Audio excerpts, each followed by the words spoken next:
আসলে আমি জয়লাভ বা ওইটা নিয়ে ভাবতেছি না, ওটা নিয়ে ভাবতেছি না এই কারণে, কারণ আমার তো হচ্ছে মূল টার্গেটটা হচ্ছে আমার জনগণের কাছে আমার পৌঁছানো, আমার বার্তা পৌঁছানো। জনগণই সিদ্ধান্ত নেবে যে তারা কি করবে। কারণ দেখা গেছে এখনকার সময় প্রচারণা চলতেছে না, ব্যাপারটা তা না। ব্যাপারটা হলো এরকম যে আপনি খেয়াল করে দেখবেন যে যেমন আপনারা যারা সাংবাদিক সবাই কিন্তু আমার ব্যাপারে জানেন, কিন্তু আপনাদের সাথে হয়তো আবার দেখা হয়নি। কারণ এখন প্রচারণা কেউ হয়তো একটু বেশি করে, কেউ একটু কম করে, কিন্তু অ্যাটলিস্ট মূল যে মেসেজটা এটা সবারই সবার কাছে পৌঁছে যায়, যার ফলে জনগণের সিদ্ধান্ত নেওয়ার সুযোগ রয়েছে। তারা আমার ব্যাপারে হয়তো যতটুকু হয়তো জানে, অন্যদের ব্যাপারে হয়তো জানতেছে না, ব্যাপারটা তা না। হয়তো ইলেকশনের এখনো আরো বেশ কয়েকটা দিন আছে, জানার সুযোগ থাকবে। সুতরাং তারপর তারা যেটা সিদ্ধান্ত নিবে সেটা তারা আমি ওইটাই আমাদের ইলেকশনে ওইটা হবে। আমরা আমরা আমরা যেটা আশা করি যে আমরা জনগণ আমাদেরকে ভালোভাবে নিবে এবং সেখান থেকে একটা ভালো রেজাল্ট আমরা আশা করি।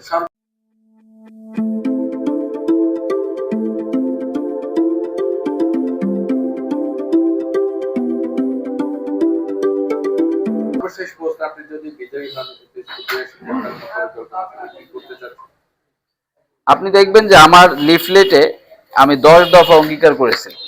এই যে আপনার লিফলেটে যে এখানে দেখবেন যে 10 দফা অঙ্গীকার আছে, তো আমি এই 10 দফা অঙ্গীকারের ভিত্তিতে আমি আগায় যাব।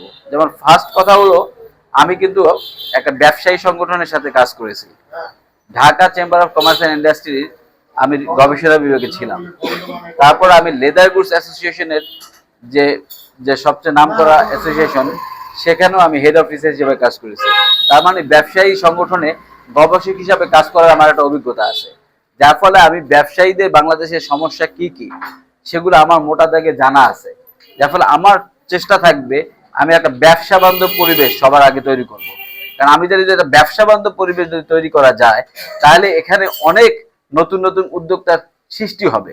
কারণ অনেকেই দেখবেন যে ব্যবসা বান্ধব পরিবেশ না থাকার কারণে নানান ধরনের মানে লাইসেন্স করার ঝামেলা থাকতে পারে, এলাকার নানান আরো অন্যান্য যে সমস্ত সমস্যাগুলোর কারণে ব্যবসা করার জন্য কিন্তু সাহসী হয় না, তারা পিছিয়ে যাচ্ছে।